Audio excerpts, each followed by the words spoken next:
given while serving as a New York assemblyman, Theodore Roosevelt's address on the duties of American citizenship delved into both the theoretical reasons why every man should be involved in politics and the practical means of serving in that capacity. Roosevelt chided those who excused themselves from politics because they were too busy. It was every man's duty to devote some time to maintaining good government. Here is the speech. Of course, in one sense, the first essential for a man's being a good citizen is his possession of the home virtues of which we think when we call a man by the emphatic adjective of manly. No man can be a good citizen who is not a good husband and a good father, who is not honest in his dealings with other men and women, faithful to his friends and fearless in the presence of his foes, who has not got a sound heart, a sound mind, and a sound body. Exactly as no amount of attention to civil duties will save a nation if the domestic life is undermined, or there is lack of the rude military virtues which alone can assure a country's position in the world. In a free republic, the ideal citizen must be one willing and able to take arms for the defense of the flag, exactly as the ideal citizen must be the father of many healthy children. A race must be strong and vigorous. It must be a race of good fighters and good breeders, else its wisdom will come to naught and its virtue be ineffective. And no sweetness and delicacy, no love for and appreciation of beauty in art or literature, no capacity for building up material prosperity can possibly atone for the lack of the great virile virtues. But this is aside from my subject, for what I wish to talk of is the attitude of the American citizen in civic life. It ought to be axiomatic in this country that every man must devote a reasonable share of his time to doing his duty in the political life of the community. No man has a right to shirk his political duties under whatever plea of pleasure or business. And while such shirking may be pardoned in those of small cleans, it is entirely unpardonable in those among whom it is most common, in the people whose circumstances give them freedom in the struggle for life. In so far as the community grows to think rightly, it will likewise grow to regard the young man of means who shirks his duty to the state in time of peace as being only 1 degree worse than the man who thus shirks it in time of war, membi esp. A great many of our men in business, or of our young men who are bent on enjoying life, as they have a perfect right to do if only they do not sacrifice other things to enjoyment, rather plume themselves upon being good citizens if they even vote. Yet voting is the very least of their duties. Nothing worth gaining is ever gained without effort. You can no more have freedom without striving and suffering for it than you can win success as a banker or a lawyer without labor and effort, without self-denial in youth and the display of a ready and alert intelligence in middle age. The people who say that they have not time to attend to politics are simply saying that they are unfit to live in a free community. Their place is under a despotism. Or if they are content to do nothing but vote, you can take despotism tempered by an occasional plebiscite, like that of the second Napoleon. In one of Lowell's magnificent stanzas about the Civil War, he speaks of the fact which his countrymen were then learning, that freedom is not a gift that tarries long in the hands of cowards. Nor yet does it tarry long in the hands of the sluggard and the idler, in the hands of the man so much absorbed in the pursuit of pleasure or in the pursuit of gain, or so much wrapped up in his own easy home life as to be unable to take his part in the rough struggle with his fellow men for political supremacy. If freedom is worth having, if the right of self-government is a valuable right, then the one and the other must be retained exactly as our forefathers acquired them, by labor, and especially by labor in organization. That is, in combination with our fellows who have the same interests and the same principles. We should not accept the excuse of the businessman who attributed his failure to the fact that his duties were so pleasant and engrossing that he had no time left for work in his office. Nor would we pay much heed to his further statement that he did not like business anyhow, because he thought the morals of the business community by no means what they should be, and saw that the great successes were most often won by men of the Jay Gould stamp. It is just the same way with politics. It makes one feel half angry and half amused and wholly contemptuous, to find men of high business or social standing in the community saying that they really have not got time to go to ward meetings, to organize political clubs, and to take a personal share in all the important details of practical politics. Men who further urge against their going the fact that they think the condition of political morality low, and are afraid that they may be required to do what is not right if they go into politics. The first duty of an American citizen, then, is that he shall work in politics. His second duty is that he shall do that work in a practical manner, and his third is that it shall be done in accord with the highest principles of honor and justice. Of course, it's not possible to define rigidly just the way in which the work shall be made practical.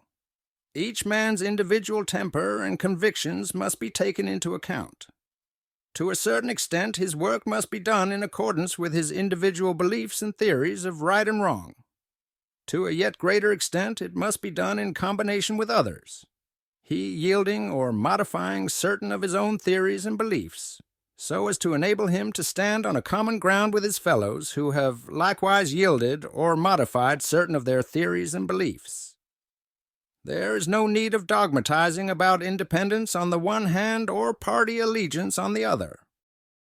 There are times when it may be the highest duty of any man to act outside of parties and against the one with which he has himself been hitherto identified. And there may be many more occasions when his highest duty is to sacrifice some of his own cherished opinions for the sake of the success of the party which he on the whole believes to be right. I do not think that the average citizen, at least in one of our great cities, can very well manage to support his own party all the time on every issue, local and otherwise. At any rate, if he can do so, he has been more fortunately placed than I have been. On the other hand, I am fully convinced that to do the best work, people must be organized. And, of course, an organization is really a party. Whether it be a great organization covering the whole nation and numbering its millions of people, or an association of citizens in a particular locality, banded together to win a certain specific victory, as, for instance, that of municipal reform. Somebody has said that a racing yacht, like a good rifle, is a bundle of incompatibilities, that you must get the utmost possible sail power without sacrificing some other quality if you really do get the utmost sail power, that, in short, you have got to make more or less of a compromise on each in order to acquire the dozen things needful. But, of course, in making this compromise, you must be very careful for the sake of something unimportant, not to sacrifice any of the great principles of successful naval architecture. Well, it is about so with a man's political work. He has got to preserve his independence on the one hand, and on the other, unless he wishes to be a wholly ineffective crank, he has got to have some sense of party allegiance and party responsibility, and he has got to realize that in any given exigency it may be a matter of duty to sacrifice one quality, or it may be a matter of duty to sacrifice the other. If it is difficult to lay down any fixed rules for party action in the abstract, it would, of course, be wholly impossible to lay them down for party action in the concrete, with reference to the organizations of the present day. I think that we ought to be broad-minded enough to recognize the fact that a good citizen, striving with fearlessness, honesty, and common sense to do his best for the nation, can render service to it in many different ways, and by connection with many different organizations. It is well for a man if he's able conscientiously to feel that his views on the great questions of the day, on such questions as the tariff, finance, immigration, the regulation of the liquor traffic, and others like them, are such as to put him in accord with the bulk of those of his fellow citizens who compose one of the greatest parties. But it is perfectly supposable that he may feel so strongly for or against certain principles held by one party, or certain principles held by the other, that he is unable to give his full adherence to either. In such a case, I feel that he has no right to plead this lack of agreement with either party as an excuse for refraining from active political work prior to election. It will, of course, bar him from the primaries of the two leading parties and preclude him from doing his share in organizing their management.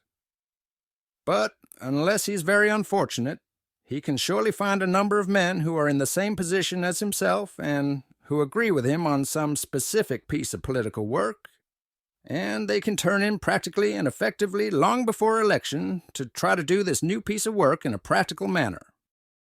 One seemingly very necessary caution to utter is that a man who goes into politics should not expect to reform everything right off, with a jump.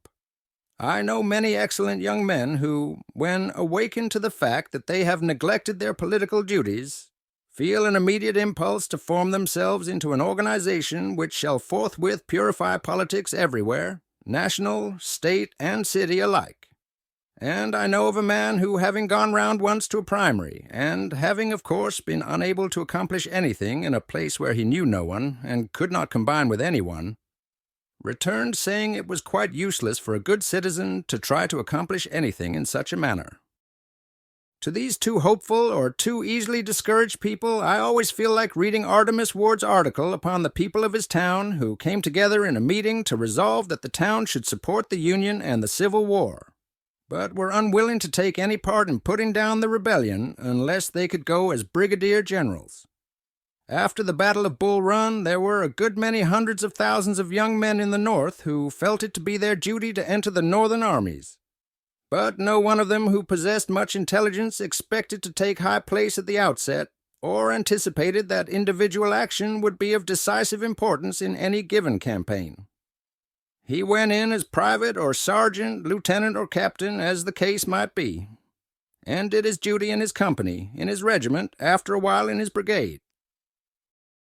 When Ball's Bluff and Bull Run succeeded the utter failure of the Peninsular Campaign, when the terrible defeat of Fredericksburg was followed by the scarcely less disastrous day at Chancellorsville, he did not announce, if he had any pluck or manliness about him, that he considered it quite useless for any self-respecting citizen to enter the Army of the Potomac, because he really was not of much weight in its councils, and did not approve of its management.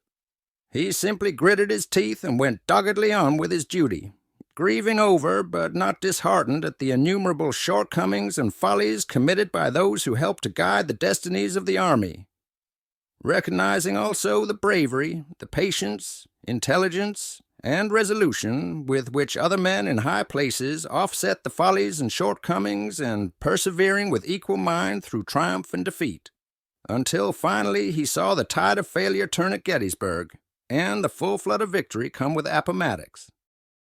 I do wish that more of our good citizens would go into politics, and would do it in the same spirit with which their fathers went into the Federal armies. Begin with the little thing, and do not expect to accomplish anything without an effort. Of course, if you go to a primary just once, never having taken the trouble to know any of the other people who go there, you will find yourself wholly out of place. But if you keep on attending and try to form associations with other men whom you meet at the political gatherings, or whom you can persuade to attend them, you will very soon find yourself a weight. In the same way, if a man feels that the politics of his city, for instance, are very corrupt and wants to reform them, it would be an excellent idea for him to begin with his district. If he joins with other people who think as he does, to form a club where abstract political virtue will be discussed, he may do a great deal of good.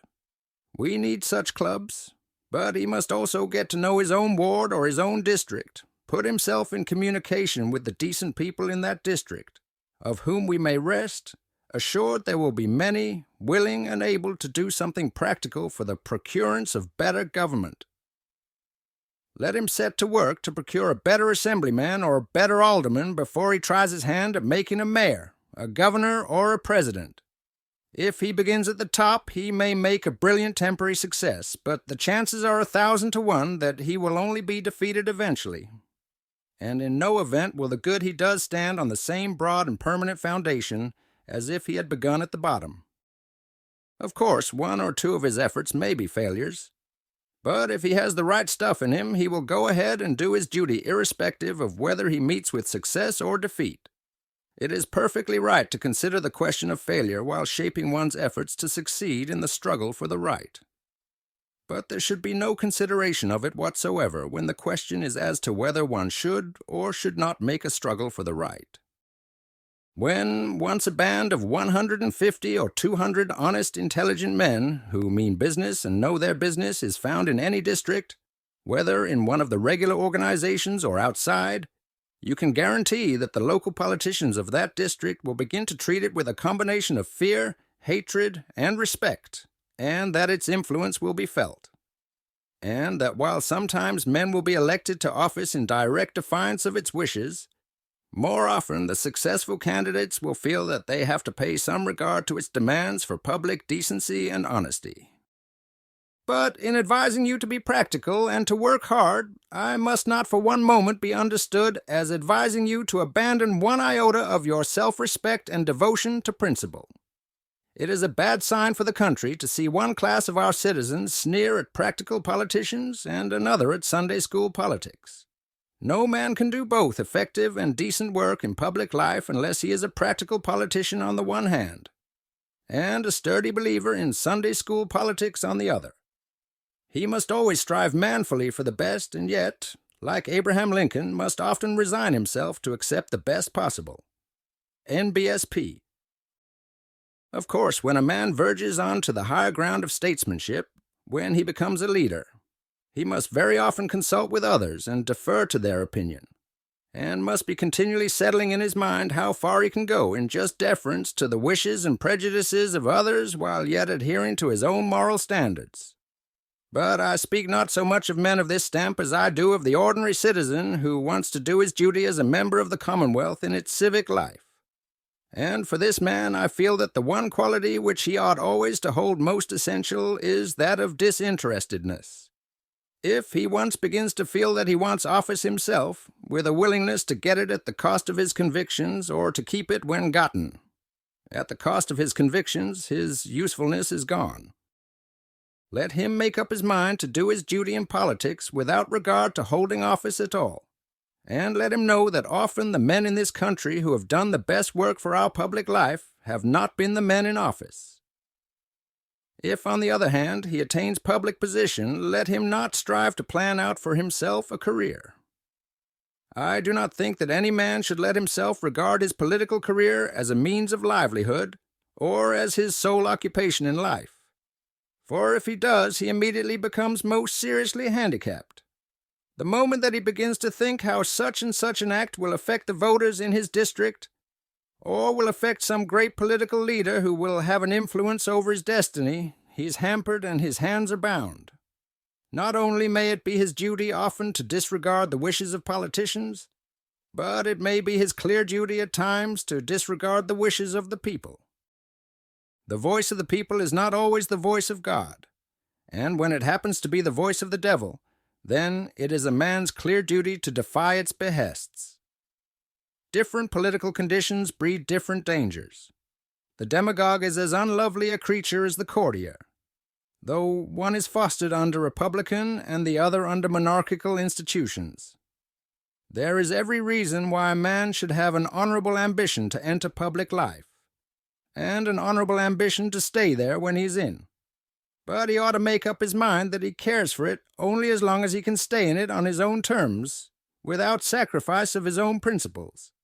And if he does thus make up his mind, he can really accomplish twice as much for the nation, and can reflect 100-fold greater honor upon himself in a short term of service than can the man who grows gray in the public employment at the cost of sacrificing what he believes to be true and honest. And moreover, when a public servant has definitely made up his mind that he will pay no heed to his own future, but will do what he honestly deems best for the community, without regard to how his actions may affect his prospects, not only does he become infinitely more useful as a public servant, but he has a far better time. He is freed from the harassing care which is inevitably the portion of him who is trying to shape his sails to catch every gust of the wind of political favor. But let me reiterate that in being virtuous he must not become ineffective, and that he must not excuse himself for shirking his duties by any false plea that he cannot do his duties and retain his self-respect. This is nonsense. He can. And when he urges such a plea, it is a mark of mere laziness and self-indulgence. And again, he should beware how he becomes a critic of the actions of others, rather than a doer of deeds himself. And insofar as he does act as a critic, and of course the critic has a great and necessary function, he must beware of indiscriminate censure even more than of indiscriminate praise. The screaming vulgarity of the foolish spread-eagle orator who is continually yelling defiance at Europe, praising everything American, good and bad, and resenting the introduction of any reform because it has previously been tried successfully abroad, is offensive and contemptible to the last degree. But after all, it is scarcely as harmful as the peevish, fretful, sneering, and continual fault-finding of the refined, well-educated man who is always attacking good and bad alike, who genuinely distrusts America, and in the true spirit of servile colonialism considers us inferior to the people across the water. It may be taken for granted that the man who is always sneering at our public life and our public men is a thoroughly bad citizen, and that what little influence he wields in the community is wielded for evil. The public speaker or the editorial writer who teaches men of education that their proper attitude toward American politics should be one of dislike or indifference is doing all he can to perpetuate and aggravate the very evils of which he is ostensibly complaining. Exactly as it is generally the case that when a man bewails the decadence of our civilization, he is himself physically, mentally, and morally a first-class type of the decadent, so it is usually the case that when a man is perpetually sneering at American politicians, whether worthy or unworthy, he himself is a poor citizen and a friend of the very forces of evil against which he professes to contend. Too often these men seem to care less for attacking bad men than for ruining the characters of good men with whom they disagree on some pubic question.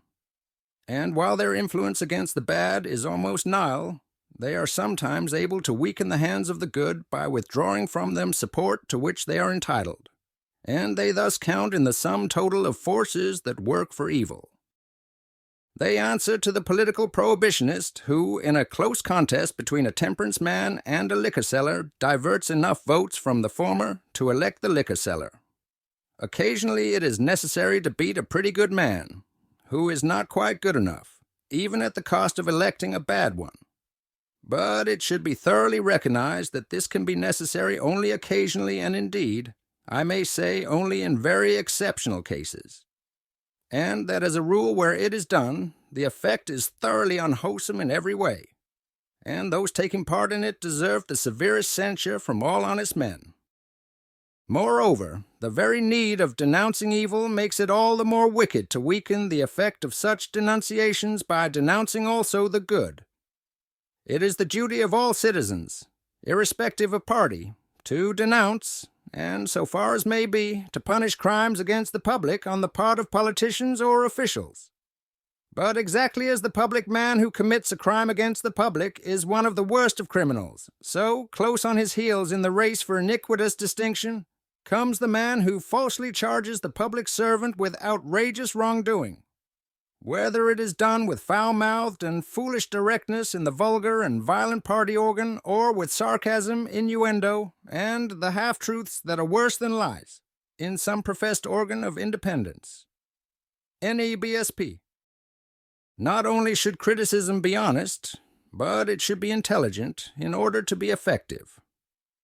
I recently read in a religious paper an article railing at the corruption of our public life, in which it stated incidentally that the lobby was recognized as all-powerful in Washington. This is untrue. There was a day when the lobby was very important at Washington, but its influence in Congress is now very small indeed. And from a pretty intimate acquaintance with several Congresses, I am entirely satisfied that there is among the members a very small proportion indeed who are corruptible, in the sense that they will let their action be influenced by money or its equivalent. Congressmen are very often demagogues. They are very often blind partisans. They are often exceedingly short-sighted, narrow-minded, and bigoted. But they are not usually corrupt. And to accuse a narrow-minded demagogue of corruption when he is perfectly honest is merely to set him more firmly in his evil course and to help him with his constituents, who recognize that the charge is entirely unjust, and in repelling it lose sight of the man's real shortcomings. I have known more than one state legislature, more than one board of aldermen, against which the charge of corruption could perfectly legitimately be brought, but it cannot be brought against Congress. Moreover, these sweeping charges really do very little good. When I was in the New York legislature, one of the things that I used to mind most was the fact that at the close of every session, the papers that affect morality invariably said that particular legislature was the worst legislature since the days of Tweed. The statement was not true as a rule, and, in any event, to lump all the members, good and bad, in sweeping condemnation simply hurt the good and helped the bad. Criticism should be fearless, but I again reiterate that it should be honest and should be discriminating. When it is sweeping and unintelligent and directed against good and bad alike, or against the good and bad qualities of any man alike, it is very harmful. It tends steadily to deteriorate the character of our public men, and it tends to produce a very unwholesome spirit among young men of education, and especially among the young men in our colleges.